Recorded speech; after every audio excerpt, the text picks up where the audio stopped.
तो नमस्ते दोस्तों, आपका स्वागत है आपका अपने यूट्यूब चैनल में। तो आप लोग कैसे हैं? मैं उम्मीद करता हूं कि आप लोग बहुत अच्छे होंगे। तो मैं इसके साथ आप लोगों को पिछले वीडियो में हम लोग जिनका बिहार पर मैट्रिक परीक्षा 2027 में होने वाला है उनके लिए हम लोग क्षेत्रविधि चैप्टर पढ़ रहे हैं, क्लास 10 का मैथ में। उसमें हम लोग जो वृत्त पढ़ रहे थे, वृत्त से संबंधित कुछ बात को देख रहे थे, जिसमें हम 3 पॉइंट को देखे थे। एक देखे थे, एक हम लोग एक देखे थे, जीवा देखे थे, छेदक देखे थे, छेदक रेखा किसको बोलते हैं, और चाप देखे थे।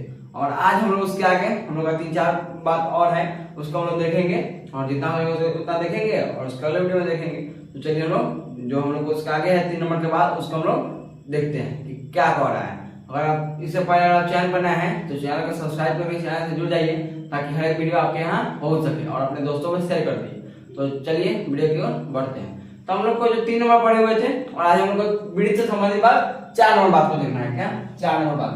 तो 4 नंबर में क्या है? 4 नंबर का है केंद्रीय कोण। 4 नंबर में क्या है? केंद्रीय कोण।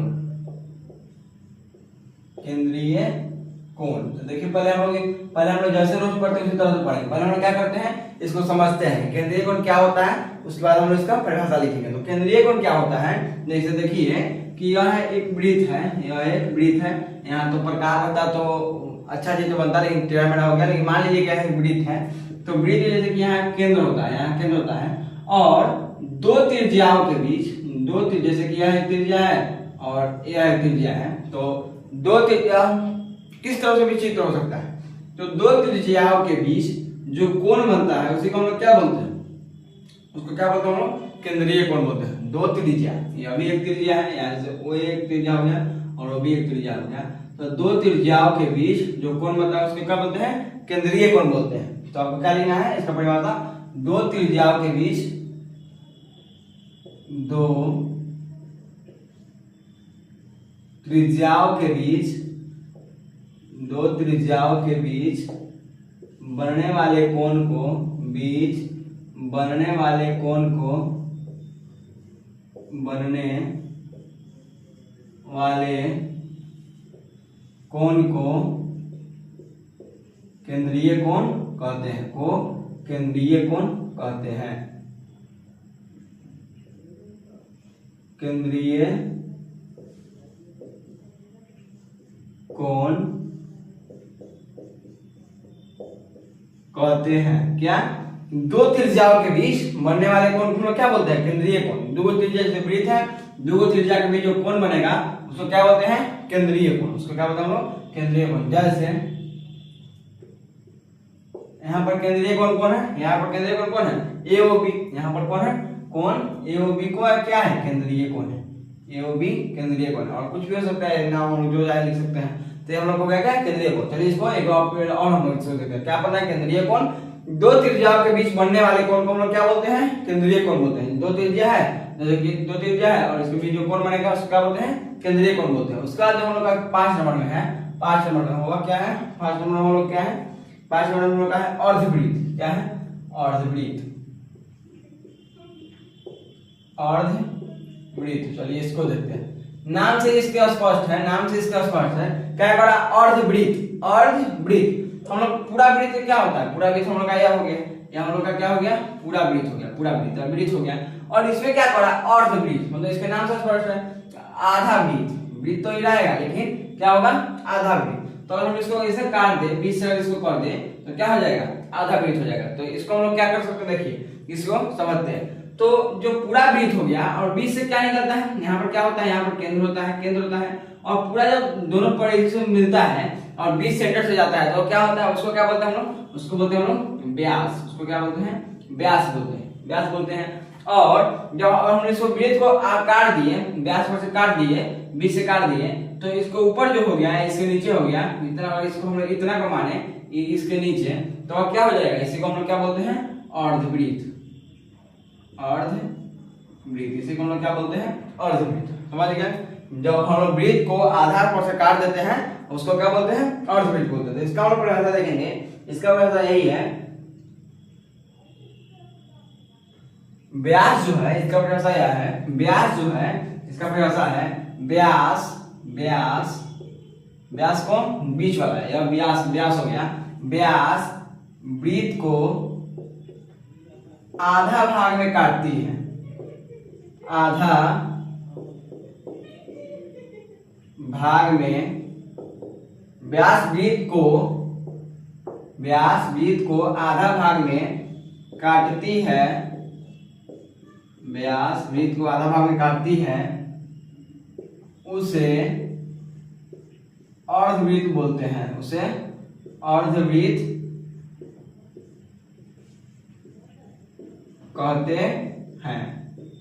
इसको क्या हम लोग पढ़ेंगे, देखिए अर्धवृत्त जो है व्यास जो है, यह जो व्यास है वह वृत्त को, किसको, वृत्त को, व्यास वृत्त को आधा भाग में काटती है, व्यास बीच से वृत्त को आधा भाग में काटती है, उसे हम लोग क्या बोलते हैं, अर्धवृत्त कहते हैं। जैसे इसका नाम हम रख दिए ए और बी, ए बी, तो इसमें क्या हो जाएगा, इसका जैसे क्या हो जाएगा, ए बी क्या है, ए बी अर्धवृत्त हो जाएगा, इसमें क्या हो जाएगा, ए बी अर्धवृत्त हो जाएगा। ए बी अर्धवृत्त है, ए बी व्यास होगा, लेकिन ए से जब इधर से जो जाएगा वो बनेगा क्या, देखिए आप इसको कर सकते हैं, अगर यहाँ पर आप जो सी करें तो ए सी ओ बी क्या हो जाएगा, ए सी ओ बी क्या हो जाएगा, एक अर्धवृत्त हो जाएगा, आप समझ गए। और इसके बाद जो हम लोग 6 नंबर है, 6 नंबर जो है उसको देखते हैं। 6 नंबर हम लोग क्या कर रहा है, उसका कर रहा है वृत्त का त्रिज्यखंड, क्या कर रहा है, त्रिज्यखंड, त्रिज्यखंड। तो आप लोगों को सबसे ज्यादा जो इम्पोर्टेंट है वह यही है, क्या, त्रिज्यखंड, आपको इस पर काफी गौर करना है। चलिए इसको देखते हैं, त्रिज्यखंड क्या कर रहा है,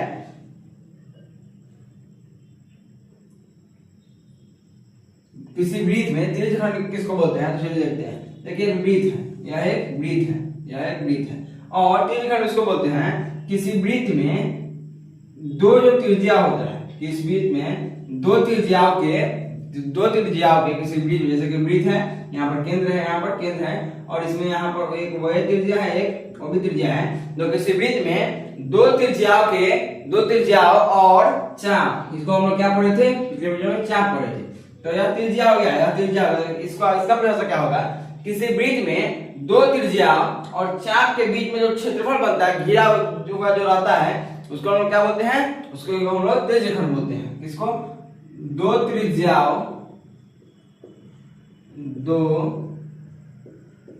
त्रिज्याओं और चाप के बीच का क्षेत्रफल त्रिज्यखंड कहलाता है, क्या, त्रिज्यखंड कहलाता है।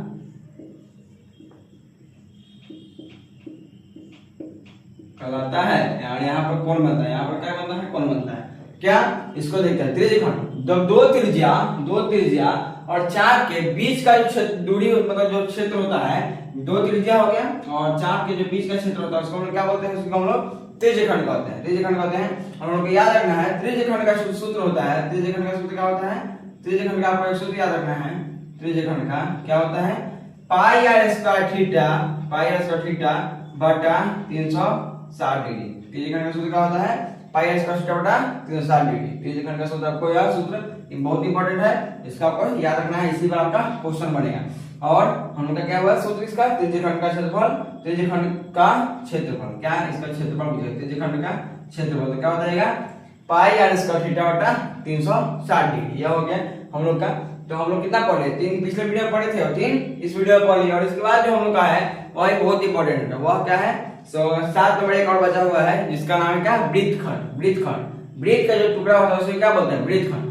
तो हम लोग को वृत्तखंड पढ़ना है, आप इसको एक बार देख लीजिए, हम इसको आपको एक बार समझा देते हैं। हम लोग पहले क्या पढ़ते हैं, केंद्रीय कोण, दो त्रिज्याओं के बीच बनने वाले कोण को, जब दो त्रिज्या और इसके बीच जो कोण बनता है उसको क्या बोलते हैं, केंद्रीय कोण। उसका क्या है, अर्धवृत्त। तो जब वृत्त को बीच से काटते हैं और एक भाग जो बचता है उसको क्या बोलते हैं, अर्धवृत्त बोलते हैं। उसके बाद त्रिज्यखंड जो होगा वह क्या होगा, वृत्त में हम लोग क्या, वृत्त पर जो त्रिज्या, वृत्त पर दो त्रिज्या और चाप के बीच की दूरी को हम लोग क्या बोलते हैं, चाहे क्षेत्रफल को, दो त्रिज्या और चाप के बीच के क्षेत्रफल को हम लोग क्या बोलते हैं, हम लोग बोलते हैं त्रिज्यखंड। और त्रिज्यखंड का क्षेत्रफल का सूत्र क्या होता है, पाई आर स्क्वायर थीटा बटा 360 डिग्री। तो हम उम्मीद करते हैं कि आपको वीडियो बहुत अच्छा लगा होगा, और वीडियो पसंद आया तो वीडियो को लाइक कर दीजिए, और ऐसे वीडियो पाने के लिए चैनल को सब्सक्राइब कर दीजिए।